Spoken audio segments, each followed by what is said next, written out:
Good God परमेश्वर एक महान परमेश्वर है और हम आज परमेश्वर के वचन को लेकर इस विषय को मनन करने को जा रहे कि sin, forgiveness of sin and punishment for सिन।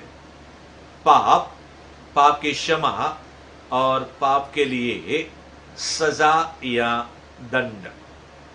तो मैं आपके लिए पढ़ने को जा रहा हूं दूसरा शमूएल उसका 12वां अध्याय 10 और 11 वचन आगे पढ़ने को जा रहा हूं।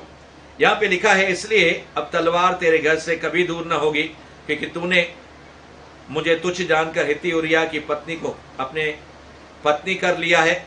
यहोवा यूं कहता है, सुन, मैं तेरे घर में से विपत्ति उठाकर तुझ पर डालूंगा और तेरी पत्नियों को तेरे सामने लेकर दूसरे को दूंगा, और वह दिन दोपहरी में तेरी पत्नियों से कुकर्म करेगा। तूने तो वह काम छिपा कर किया, पर मैं यह काम सब इजरायलियों के सामने दिन दोपहर करवाऊंगा। परमेश्वर के लोगों, जब हम दूसरा शमूएल उसका 11वां अध्याय और 12वां अध्याय हम घनिष्ठता से जब मनन करते हैं तो बाइबल साफ कहती है, दूसरा शमूएल उसका 11वां अध्याय उसके पहले पद के अनुसार कि जब साल के शुरुआती महीनों के अंदर राजा लोग युद्ध करने के लिए जाया करते थे, तो उस समय राजा दाऊद ने भी इस प्रकार से कार्य किया और उसने अपने सेनापति जो है योआब को अपने पास बुलाया और सारे इजरायली लोगों को युद्ध करने के लिए अम्मोनियों से रवाना किया, मगर वो खुद ठहर गया महल के अंदर आराम करने के लिए, और फिर वो युद्ध के मैदान के अंदर वो गया नहीं। और बाइबल इस प्रकार से आगे कहती है, परमेश्वर का वचन कहता है कि जब वो ऊपर वाली छत पर अपने कोठे पर वो टहल रहा था, तो उसकी निगाहें जो हैं एक बहुत ही सुंदर स्त्री जिसका नाम बत्शेबा है उसके ऊपर जाता है। और जब दाऊद पूछवाता है अपने सेवकों से कि वो कौन है, तो सेवक लोग से कहते हैं, क्या वो हित्ती उरिय्याह की पत्नी बत्शेबा नहीं है? तो दाऊद को अच्छी रीति से मालूम पड़ा कि यह ऑलरेडी इंगेज है, ऑलरेडी मैरिड है, किसी के साथ उसका विवाह हो चुका है और उसके सिपाही सैनिक की ये औरत है। मगर फिर भी दाऊद ने क्या किया, जानबूझकर लस्ट के कारण और अभिलाषा के कारण, क्योंकि वो अभिलाषा पाप के प्रति, व्यभिचार के प्रति नहीं, इतनी तीव्र थी कि दाऊद अपने आप को रोक नहीं पाया। कुछ गलतियां और गुनाह यहां पे दाऊद ने किए और दाऊद अपने आप को पाप करने से, कुकर्म करने से, इस स्त्री के साथ व्यभिचार करने से अपने आप को रोक नहीं पाया, क्योंकि वो जो लस्ट स्पिरिट थी, व्यभिचार की जो आत्मा थी, उसको इस रीति से उसको विवश कर रही थी कि मानो दाऊद जो है उसके सामने कमजोर पड़ गया।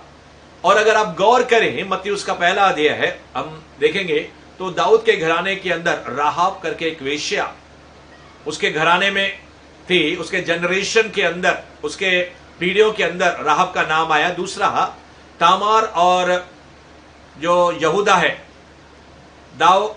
दाऊद के घराने के अंदर ये तामार और जो ये यहूदा है, ये जो सास और ससुर और बहू थे, उनके कुकर्म के बारे में ही बाइबल के अंदर लिखा हुआ है। मत्ती उसके पहले अध्याय के अंदर कि अब्राहम से इसहाक, इसहाक से याकूब और याकूब से अलग अलग लोग जो उत्पन्न हुए, उस पीढ़ी के अंदर दाऊद का भी जन्म हो गया और दाऊद का जन्म इस प्रकार से हुआ। मेरे प्रियो, तो दाऊद के घराने के अंदर व्यवस्था विवरण उसका 23वां अध्याय 1 और 2 पद के अनुसार, और निर्गमन उसका 20वां अध्याय 4 और 5 पद के अनुसार कि परमेश्वर हमारे गुनाहों का जो दंड है हमारे पोतों पर पोतों, यानी कि तीसरा और चौथे पीढ़ी तक, और व्यवस्था विवरण के अनुसार परमेश्वर 10 जनरेशन तक, 10 जनरेशन तक हमारे पाप और गुनाह का जो दंड है, यानी कि कर्स जो है, श्राप जो है, वो फॉलो करता है। वो एक पीढ़ी से दूसरी पीढ़ी के अंदर वो चला जाता है। और परमेश्वर के लोगों, मैं आपसे कहना चाहता हूं कि दाऊद के घराने के अंदर जब इस प्रकार का पाप मंडरा रहा था, क्योंकि उस समय ना तो वो परमेश्वर के मंदिर में था, न व्यस्त था उस समय, और ना ही युद्ध के मैदान के अंदर था। गलत समय पे वो महल के अंदर आराम करने लगा और शैतान ने इसी मौके का फायदा लिया और ये पाप करने की अभिलाषा उसके ऊपर मंडराने लगी और वो अपने आप को रोक नहीं पाया व्यभिचार करने से। और जैसे ही व्यभिचार हो गया तो बाइबल कहती है कुछ दिनों के बाद ही ये जो बत्शेबा है गर्भवती हो गई और उसने दाऊद के पास संदेशा भेजा कि मैं गर्भ से हूं और दाऊद का माथा ठनका। देखिए यहां पे शैतान दाऊद से पहले पाप करवाता है और दाऊद एक राजा होने के नाते अपने पाप को क्या करना चाहता है, छुपाना चाहता है ताकि किसी को मालूम नहीं पड़े कि बत्शेबा के कोख के अंदर जो बच्चा है वो दाऊद के जरिए है। मेरे प्रियो, मैं आपसे कहना चाहता हूं कि दाऊद बहुत चालाकी से शैतान की मदद के जरिए, उसके योजना के जरिए शैतान दाऊद को लगातार बातें कर रहा है और उसको योजना बता रहा है। और उस समय वो क्या करता है, अपने सेवकों के जरिए अपने सेनापति योआब के पास जो युद्ध के मैदान के अंदर अम्मोनियों से लड़ने को गया है, उसको संदेशा भेजता है कि हित्ती उरिया को मेरे पास भेज दे। और हित्ती उरिया जब आता है राजा दाऊद के पास तो राजा दाऊद 8 पद के अंदर उसे कहता है, दूसरा शामिल उसका 11वां अध्याय उसके 8 पद के अंदर दाऊद कहता है तू जा अपने घर जा, अपने पांव दे। तो दाऊद ने अपने मन में ठान लिया, शैतान उसके दिमाग के अंदर और दिल के अंदर कार्य कर लिया कि जब हित्ती उरिया अपने घर में जाएगा तो प्रेगनेंसी क्या हो जाएगी, ट्रांसफर हो जाएगी और किसी को शक नहीं होगा और उनको लगेगा कि जो हित्ती उरिया के जरिए जो बच्चा उत्पन्न हुआ बत्शेबा के जरिए वो दाऊद का नहीं है। मेरे प्रियो, शैतान इतना चालाक है, वो न सिर्फ पाप करवाता है, न सिर्फ पाप छिपवाता है, मगर आगे चल के कैसे कैसे तरीकों को इस्तेमाल करता है, आइए हम इस आज के अध्ययन के जरिए हम देखने को जा रहे हैं। मगर परमेश्वर जो है हमारा, अगर हम पाप कर भी लेते हैं, अगर हम प्रभु से माफी मांगते हैं तो हमारा करुणामय परमेश्वर हमें माफ तो कर देता है। मगर पुराने नियम का एक कानून है, कायदा है। हालांकि परमेश्वर जो पुराने नियम का है और नए नियम का परमेश्वर वही परमेश्वर है, वो कभी बदलता नहीं है। वो पाप से पुराने नियम में भी नफरत करता था, नए नियम में भी नफरत करता है। वो पापियों से प्रेम करता है मगर पाप को बिल्कुल पसंद नहीं करता। पुराने नियम के अंदर भी उसने लोगों को क्या किया, माफ तो किया, मगर उस पाप के प्रति उनके शरीरों के अंदर या उनके परिवारों के अंदर या उनके जीवनों के अंदर क्या किया, दंड दिया। हालांकि एक अलग बात है, रोमियो उसका 8वां अध्याय 1 वचन के अंदर लिखा हुआ है, जो मसीह यीशु के अंदर है उनके ऊपर दंड की आज्ञा नहीं। ये इटर्नल जो डेथ है, जो नरक का जो दंड है, मैं उसके विषय में बात नहीं कर रहा हूं। मैं जो सजा और दंड के बारे में बात कर रहा हूं वो एक अलग दंड है, वो एक अलग सजा है। और वो सजा, वो दंड जो है, या तो फ्लैश में, शरीर में, जब तक हम इस जीवन के अंदर हैं परमेश्वर हमको दंड देता है, या फिर मैं आपसे कहना चाहता हूं अगर हम लोग पश्चाताप कर ले तो भी। तो आइए हम आज के स्मरण के अंदर और आगे बढ़ते हैं। दाऊद उस समय बड़ी सयानेपन से वो कार्य करता है। बहुत से लोग अपने दिमाग से सहारा लेते हैं, मगर बाइबल कहती है अपने संपूर्ण मन से यहोवा के ऊपर भरोसा रखना। मेरे प्रियो, आज परमेश्वर हमारे हृदय को देख रहा है, हमारे मन को देख रहा है। What is there inside our heart, हमारे मन में, हमारे अंदर क्या भरा हुआ है। दाऊद के अंदर पूरी रीति से शैतान ने उसका कब्जा कर लिया और व्यभिचार से उसको भर दिया, उस विचारों से भर दिया, वो उसका शिकार हो गया। मगर उसके बावजूद उसने जल्दी से तौबा नहीं किया, जल्दी से उसने क्या किया, माफी नहीं मांगी, और वो पाप के ऊपर पाप करता जा रहा है। मेरे प्रियो, शैतान का ये षड्यंत्र है, अगर हम एक पाप करें तो फिर दूसरा और तीसरा इंतजार करता है कि कब हम उसके और भंवर के अंदर हम फंसे जाएं। और दाऊद गिरता गया। दाऊद ने क्या किया, जब हित्ती उरिया को अपने पास बुलवा दिया तो 8 वचन के अंदर वो कहता है, दूसरा शामूएल 11वां अध्याय के अंदर, अपने घर जा, आराम कर, पांव धो, ताकि प्रेगनेंसी क्या हो जाए, ट्रांसफर हो जाए। मगर उसकी योजना ये सफल नहीं होती है, क्योंकि हित्ती उरिया एक ईमानदार, हित्ती उरिया जो है एक मेहनती, वफादार, हमेशा यहोवा से प्रेम करने वाला, और वो अपने राजा से प्रेम करने वाला, हालांकि अपनी पत्नी से प्रेम करने वाला, और एक अच्छा सिपाही था। मैं आपसे कहना चाहता हूं मेरे प्रियो, ये हित्ती उरिया वो क्या जवाब देता है, वो राजा से कहता है कि राजा, जब सारे सेनापति, सारे सेवक यहां तक कि योआब जो मेरा स्वामी है वो, और यहोवा की जो संदूक है, इजरायली और यहूदी लोग, सारे लोग हमने डेरे खड़े किए हैं, हम झोपड़ियों के अंदर, हम तंबुओं के अंदर, वहां पे मैदान के अंदर, खुले मैदान में रह रहे हैं, और यहां तक कि हमारा परमेश्वर का संदूक भी वहां पे है। तो मैं इस हाल में कैसे अपने घर में जाकर अपनी पत्नी के साथ गुलछड़े उड़ाऊं, कैसे मैं आनंद करूं? मैं काम नहीं करने का।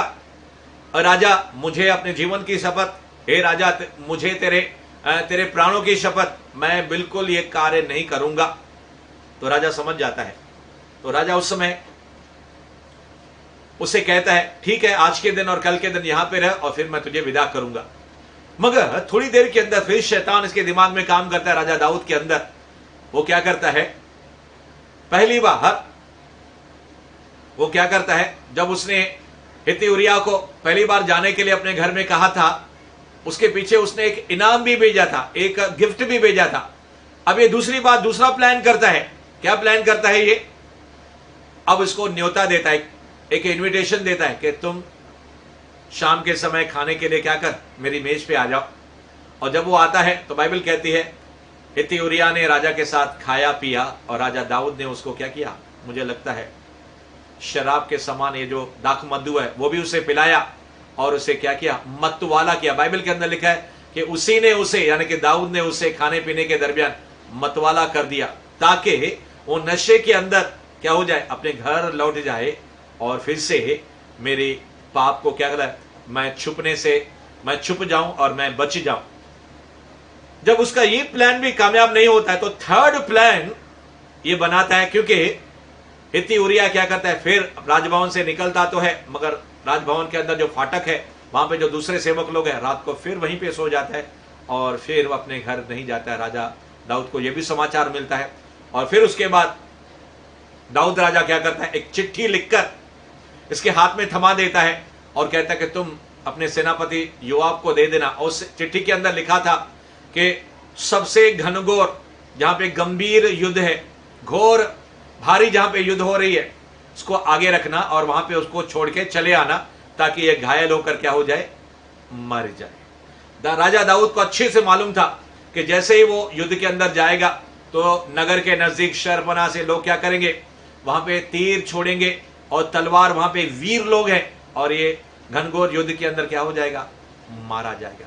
और सच में 11 अध्याय के अनुसार ऐसा ही होता है, और वो क्या हो जाता है, हित्ती उरिय्याह दुश्मन की तलवार से मर जाता है, अम्मोनियों से वो मर जाता है, और उसकी जान चली जाती है।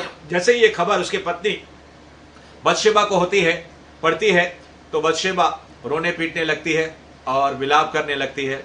और जैसे उसके विलाप करने के दिन 26 और 27 पद के अंदर लिखा हुआ है, 2 शमूएल उसके 11वें अध्याय के अनुसार। और फिर राजा दाऊद क्या करता है, बाद में उसको अपने पास बुला लेता है, और उसको अपनी पत्नी करके रख लेता है। और कहानी इस प्रकार से बढ़ती है। शायद दाऊद सोचता है अभी किसी को मालूम नहीं है, और क्या बोलते हैं, ये सब कुछ क्या है, बिल्कुल सब कुछ ठीक है। मगर परमेश्वर की नजरों से ये ओझल नहीं था। परमेश्वर जो एक एक व्यक्ति को आसमान से दिखता रहता है, सारी दुनिया जो खुले हुए पर्दे के समान, खुले हुए किताब के समान है। परमेश्वर एक एक व्यक्ति को देखता रहता है कि उसके मन में क्या चल रहा है, उसके विचारों में क्या चल रहा है, उसके हृदय के अंदर क्या करे, उसकी शारीरिक क्रियाएं क्या क्या है।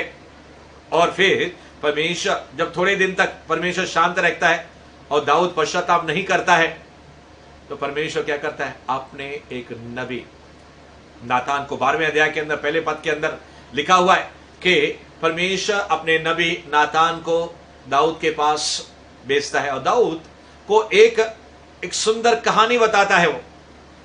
और मुझे लगता है ये कहानी जो है परमेश्वर यहोवा ने इसे बताई थी, किसे, नातान नबी को। और ये परमेश्वर का नबी उस समय कहता है कि राजा के एक कोई नगर था, उस नगर के अंदर 2 जन रहते थे, एक अमीर था, वह धनवान था, और दूसरा निर्धन था। जो अमीर व्यक्ति था, धनवान था, उसके पास बहुत सी भेड़ बकरियां और गाय बैल थे। मगर जो निर्धन था, जो गरीब था, उसके पास एक छोटी भेड़ के बच्चे को छोड़ के और कुछ नहीं था। वो भेड़ की जो बच्ची थी, उसके टुकड़ों से वो पलती थी, और उसके पानी में से वो पानी पीती थी, और एक बेटी के समान इस निर्धन ने उसको पाला पोसा था और उसके बच्चों के साथ वो खाया पिया करती थी, खेलती थी। और कहानी इस प्रकार आगे बढ़ती है कि नातान नबी दाऊद से कहता है कि एक यात्री जो है धनवान व्यक्ति के पास आता है, तो धनवान व्यक्ति क्या करता है, उसके लिए भोजन बनाता है उस यात्री के लिए। मगर भोजन बनाने के लिए वो अपनी भेड़ बकरी या गाय बैल में से कुछ नहीं लेता है, मगर ये निर्धन व्यक्ति की जो भेड़ का जो छोटी बच्ची है उसको वो लेता है और फिर उसको क्या करता है, उससे वो भोजन बनाता है, यानी कि उसको काटता है, उसको मारता है और उससे वो गोश्त मटन वगैरह बनाता है।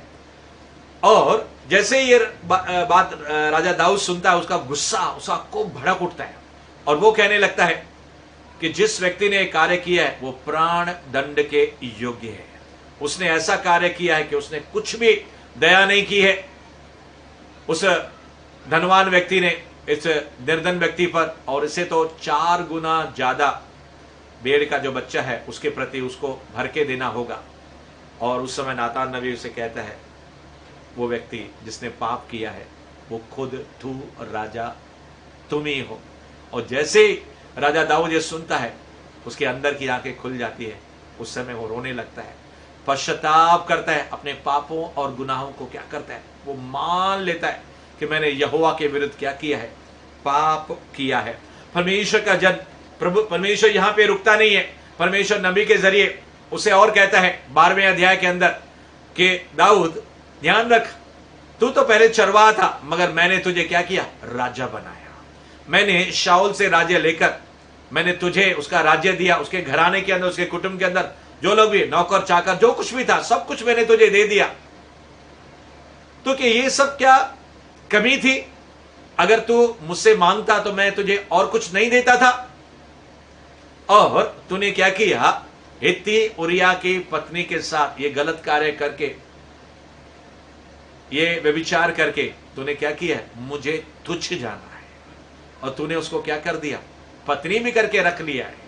और जैसे मैंने 10 वचन से लेकर 12 वचन तक आपके लिए पढ़ के सुनाया, तो परमेश्वर उस समय कहता है कि राजा दाऊद, तेरे परिवार से तलवार कभी भी हटेगी नहीं, यानी कि तेरे परिवार के अंदर युद्ध और लड़ाई झगड़ा चलता रहेगा। मैं आपसे कहना चाहता हूं, परमेश्वर के लोगों, व्यभिचार एक ऐसा पाप है जिसके जरिए घरों के अंदर अशांति, झगड़े और यहां तक के धन दौलत भी मिट जाता है। बाइबल के अंदर लिखा है वो भिखारी बन जाता है और दूसरों के टुकड़ों के ऊपर वो पलता है जो व्यभिचार करता है, ऐसा नीति वचन के अंदर लिखा हुआ है।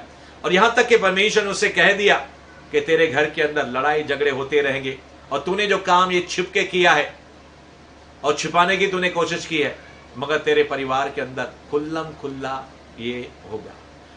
दाऊद के घराने के अंदर ही इंसेस्ट का पाप हुआ, यानी कि जो भाई और बहन थे दाऊद के घराने के अंदर ही, दाऊद के और भी पत्नियां थी, उनसे कई बच्चे थे, तो उस सारे बच्चे आपस में भाई और बहन के समान थे। मगर परमेश्वर के लोगों, उसके अंदर घराने के अंदर एक भाई ने बहन के साथ गलत। मैं परमेश्वर के लोगों आपसे कहना चाहता हूं कि प्रभु आज इस समय हर एक के साथ वो बातें कर रहा है। प्रभु अपनी महिमा किसी दूसरे के साथ बांटना नहीं चाहता है। और प्रिय हो, प्रभु परमेश्वर जो है वो हालांकि हमें माफ करता है, मगर इसका मतलब ये नहीं है कि हमें वो दंड नहीं देगा। मूसा ने भी क्या किया, पाप किया, गुनाह किया। मूसा ने उस लाठी को क्या किया, पहाड़ के ऊपर 2 बार उसने मारा, जबकि परमेश्वर ने उसे कहा था, ए मूसा तू क्या करना, चट्टान के साथ बातें करना और चट्टान से पानी निकलेगा। मगर मूसा ने गुस्से में आकर लोगों के कारण पहाड़ के ऊपर 2 बार मारा और परमेश्वर इतना नाराज हो गया क्योंकि उसने गुनाह किया, पाप किया। हालांकि उसने परमेश्वर से बहुत बार इसके विषय में प्रार्थना की और मुझे मालूम है उसने परमेश्वर से माफी मांगी होगी, मगर फिर भी परमेश्वर ने मूसा को नहीं छोड़ा और मूसा को कहा, ये मूसा, जिस इजराइल को लेकर 6 लाख पुरुषों को लेकर तू निकला था मिस्र से लेकर, मगर कनान देश की तरफ तू जा रहा था, मगर उस कनान देश को तू दूर से देखेगा, मगर तू उसके अंदर प्रवेश नहीं करने पाएगा। परमेश्वर ने उसको दंड दिया। यहां पे दाऊद को भी दंड मिला क्योंकि उसका खुद का बेटा अबशालोम उसके बहुत विरोध हो गया और काफी उसने उस राज्य के अंदर तहलका मचा दिया और उसके इस बेटे के कारण दाऊद को बहुत झेलना पड़ा। परमेश्वर के लोगों, मैं आपसे कहना चाहता हूं कि दाऊद के घराने के अंदर परमेश्वर का वचन सच ठहरा, भविष्यवाणी सच ठहरी कि तेरे परिवार से तलवार और लड़ाई और झगड़ा खत्म ना होगे। और यहां तक कि दाऊद की जो पत्नियां थी, जैसे परमेश्वर ने उसे कहा था, उनके विषय के अंदर भी वो बातें पूरी हो गई कि जैसे उसने कुकर्म किया था उसके पत्नियों के साथ भी कुकर्म हुआ। मैं आपसे कहना चाहता हूं, अगर आप 5वां अध्याय है प्रेरितों का पढ़ेंगे तो वहां पे हनन्याह और सफीरा है। हालांकि उन्होंने बहुत बड़ी भेंट प्रेरितों के कदमों पर डाल दी, पतरस के कदमों पर डाल दी, मगर उन्होंने जो जमीन बेची उसका कुछ भाग अपने लिए छिपा रखा। उन्होंने पाप किया, उन्होंने गुनाह किया और उन्होंने पाखंड का पाप किया, उसने छिपाया। उन्होंने दिखाया सिर्फ ये कि उन्होंने सारा पैसा, जितने में जमीन बेची थी, सारा पैसा प्रेरितों के पतरस के कदमों पर डाल रही है। मगर जैसे उन्होंने पाप किया तो परमेश्वर की आत्मा ने पतरस के द्वारा हनन्याह और सफीरा को उसी समय जजमेंट, न्याय, दंड दिया फ्लेश के अंदर। और फिर वहीं पे उन्होंने क्या किए? प्राण त्याग दिए। ऐसे मेरे प्रियो, जो आज हम सुन रहे हैं, sin, forgiveness of sins and punishment. परमेश्वर पाप से नफरत करता है, पापी से प्यार करता है। अगर हम पाप करते हैं और परमेश्वर से माफी मांगते हैं, प्रभु तो हमें माफ कर देता है। मगर इसका मतलब ये नहीं कि हमको फ्लेश के अंदर या हमारे परिवार के अंदर या फिर और बातों के अंदर हमको दंड नहीं मिलेगा, ऐसा नहीं है। पौलुस भी पहले कुरिन्थियों के अंदर कहता है कि एक व्यक्ति को जो है वो शैतान के हाथों में वो सौंपना चाह रहा है ताकि चाहे उसका शरीर नाश हो जाए मगर उसकी आत्मा क्या हो जाए? बच जाए। यानी कि फ्लेश के अंदर भी क्या होता है? दंड होता है।